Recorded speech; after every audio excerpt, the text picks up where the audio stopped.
Bashar al അസദിന്റെ Syria, Sheikh ഹസീനയുടെ ബംഗ്ലാദേശ്, നിലംപതിച്ചത് ജനതയ്ക്കുമേൽ ഏകാധിപത്യ ലാഞ്ചനകളായി നിലനിന്ന രണ്ട് വിഗ്രഹങ്ങൾ.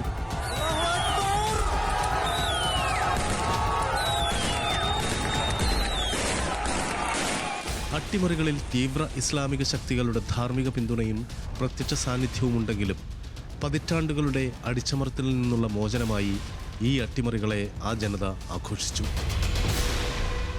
എതിർപ്പുകളെ നേരിട്ടതിലെ തന്ത്രപരമായ പിഴവ് ഹസീനയുടെ വിധി മാറ്റിയെഴുതി. വിദ്യാർത്ഥി പ്രക്ഷോഭത്തെ തോക്കാൽ നേരിട്ട് ഹസീനയുടെ ബംഗ്ലാവിലേക്ക് ജനം ഇരച്ചെത്തി.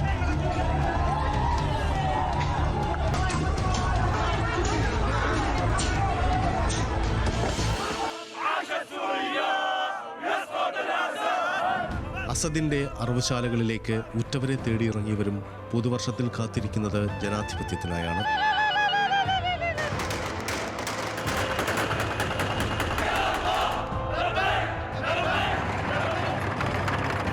അലപ്പോയിൽ നിന്ന് ഡമാസ്കസിലേക്ക് തോക്കുമായി എത്തിയ തഹ്രീർ അൽ ഷാം മുന്നേറ്റത്തിന് അസദ് വിരുദ്ധരുടെ എല്ലാം പിന്തുണയുണ്ടായി.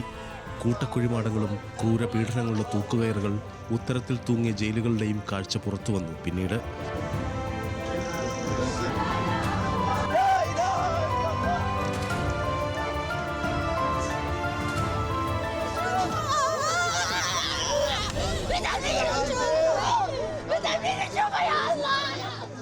അസദ് എന്ന ഏകാധിപതിയുടെ വിചാരണയാണിനി ജനം കാത്തിരിക്കുന്നത്. ഹെസ്ബുള്ളയ്ക്കും ഇറാനും അസദിന്റെ ഉറ്റമിത്രമായ റഷ്യയ്ക്കും വരെ കണ്ടു നിൽക്കേണ്ടി വന്നു സിറിയൻ അട്ടിമറി.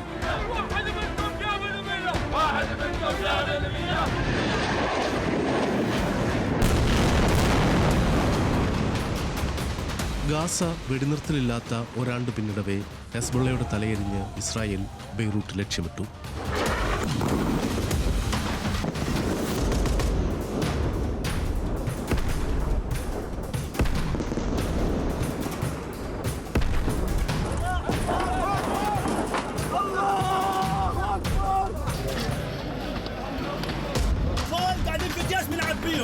ഫവാദ് ഷുക്കൂറിന്റെയും ഇസ്മയിൽ ഹനിയയുടെയും മതം കനലായി ആളിക്കത്തി.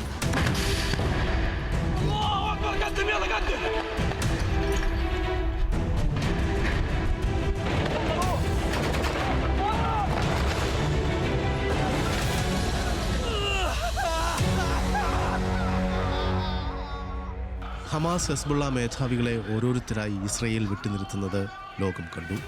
മൊസാദിന്റെ പദ്ധതിയിൽ 3000 കണക്കിന് പേജറുകൾ ഒരുമിച്ച് പൊട്ടിത്തെറിച്ചത് സെപ്റ്റംബറിൽ. അതേ മാസം 27-ന് ഹെസ്ബുള്ള തലവൻ ഹസൻ നസറള്ളയും ഒക്ടോബർ 16-ന് ഹമാസ് മേധാവി യഹ്യ സിൻവറും കൊല്ലപ്പെട്ടു.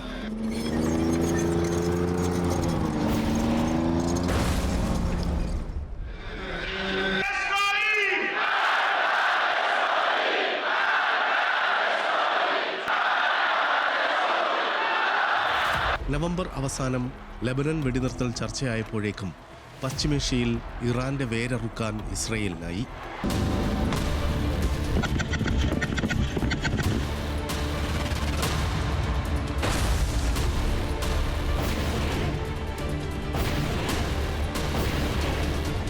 യൂറോപ്പിന്റെ ഉപരോധ മുനയിലുണ്ടായിരുന്നത് റഷ്യയാണ്. യുക്രൈൻ യുദ്ധം നവംബർ 19-ന് 1000 ദിനങ്ങൾ പിന്നിട്ടു. നേറ്റോയെയും യൂറോപ്യൻ യൂണിയനെയും അമേരിക്കയെയും വെല്ലുവിളിച്ച് പുടിൻ നയിച്ച യുദ്ധം. ഉത്തര കൊറിയയുമായി സൈനിക സഹകരണത്തിനൊരുങ്ങിയ നീക്കത്തെ ലോകം കടുങ്കൈയെന്നാണ് വിശേഷിപ്പിച്ചത്. ഒക്ടോബറിൽ 10,000 കണക്കിന് ഉത്തര കൊറിയൻ സൈനികരെ പുടിൻ യുദ്ധമുഖത്തെത്തിച്ചു.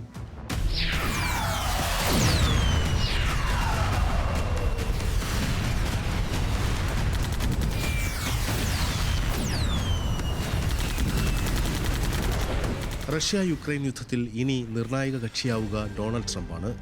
അതിനാടകീയമായ അമേരിക്കൻ പ്രസിഡൻഷ്യൽ തെരഞ്ഞെടുപ്പിൽ ഇഞ്ചോടിഞ്ച് പോരാട്ടത്തിൽ ഇന്ത്യൻ ആഫ്രിക്കൻ വംശജ കമല ഹാരിസിനെ പരാജയപ്പെടുത്തിയ വിജയം. ഇതിനിടയ്ക്ക് ജൂലൈയിലും സെപ്റ്റംബറിലുമായി നടന്ന 2 വധശ്രമങ്ങൾ മാത്രമല്ല ട്രംപിന് മുന്നിൽ തോറ്റത്. കോൺഗ്രസിനൊപ്പം സെനറ്റും കൈവിട്ട തെരഞ്ഞെടുപ്പ് വിധി ഡെമോക്രാറ്റ് ക്യാമ്പിനെ പൂർണ്ണമായി നിശബ്ദമാക്കി.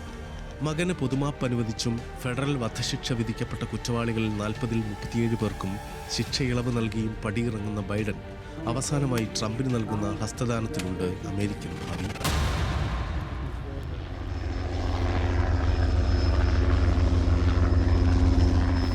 അർദ്ധരാത്രി പട്ടാള നിയമം പ്രഖ്യാപിച്ച ദക്ഷിണ കൊറിയൻ പ്രസിഡന്റ് യൂൻ സൂക് യോളിന്റെ രാഷ്ട്രീയാധികാരത്തെ 6 മണിക്കൂറിനുള്ളിൽ ജനം തോൽപ്പിക്കുന്ന കാഴ്ചയും ഈ വർഷം കണ്ടു. ഡിസംബർ 3 പരാജയപ്പെട്ട നീക്കത്തിന്റെ ഫലം 2 ആഴ്ചയ്ക്കുള്ളിൽ പ്രസിഡന്റിന്റെ ഇംപീച്ച്മെന്റിലെത്തി. പുറത്താക്കലിലേക്ക് കോടതി വിധിയുടെ ദൂരം മാത്രമുള്ള പ്രസിഡന്റിനെതിരെ നിലകൊള്ളുന്നത് പ്രതിപക്ഷം മാത്രമല്ല, അതിശൈത്യത്തിലും സിയോളിലെ തെരുവിലിറങ്ങിയ സ്വന്തം പാർട്ടിയിലെ ആയിരങ്ങളുമാണ്.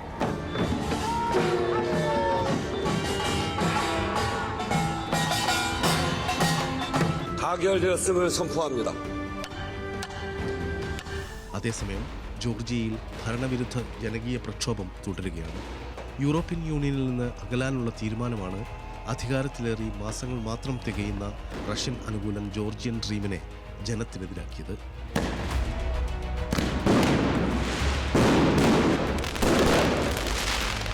ലാറ്റിൻ അമേരിക്കയിൽ മുളപൊട്ടുന്ന ഇടതുതരംഗം മാത്രം കണ്ട നമുക്ക് ഇങ്ങിപ്പുറം ശ്രീലങ്കയിൽ ആദ്യമായൊരു ഇടതു സർക്കാർ ഭരണത്തിലേറുന്നതും കാണാനായി. രജപക്സെകളുടെ കൊട്ടാരമൊഴിപ്പിച്ച തെരഞ്ഞെടുപ്പിൽ മാർക്സിസ്റ്റ് JVP അധികാരം പിടിച്ചത് കുടുംബവാഴ്ചയുടെ നീണ്ട ചരിത്രത്തിൽ രാഷ്ട്രീയ സാമ്പത്തിക അരക്ഷിതാവസ്ഥയിലേക്ക് തള്ളപ്പെട്ട ശ്രീലങ്കൻ ജനതയുടെ സ്വാതന്ത്ര്യ പ്രഖ്യാപനമായി മാറി. අනුරකුමාර දිසානායක වන මම ශ්‍රී ලංකා ප්‍රජාතාන්ත්‍රික සමාජවාදී ජනරජයේ ජනාධිපතිවරේ කාර්ය හා කර්තව්‍ය. UK-യിൽ ഇന്ത്യൻ വംശജനായ ഋഷി സുനകിന്റെ പടിയിറക്കവും ഫ്രാൻസിലെയും കാനഡയിലെയും രാഷ്ട്രീയ പ്രതിസന്ധിയും അസാധാരണ രാഷ്ട്രീയ സാഹചര്യം സൃഷ്ടിച്ചു. യുദ്ധവും രാഷ്ട്രീയവും മാത്രമല്ല ഈ വർഷം ലോകത്തെ പൊള്ളിച്ചത്. കൊടും വരൾച്ചയിൽ അന്നമറ്റ ആഫ്രിക്കൻ രാജ്യങ്ങൾ വന്യമൃഗങ്ങളെ കശാപ്പ് ചെയ്യുന്ന ദുരവസ്ഥയിലേക്ക് തള്ളപ്പെട്ട കാലമാണിത്. കോങ്കോയിൽ ജയിലിൽ നിന്ന് രക്ഷപ്പെടാനുള്ള ശ്രമത്തിനിടെ 129ഓളം പേർ കൊല്ലപ്പെട്ടതും ഹെയ്ത്തിയിൽ 207-ലധികം മുതിർന്ന പൗരന്മാരെ ആഭിചാരം ആരോപിച്ച് കൊന്നുതള്ളിയതും ഇതേ വർഷം.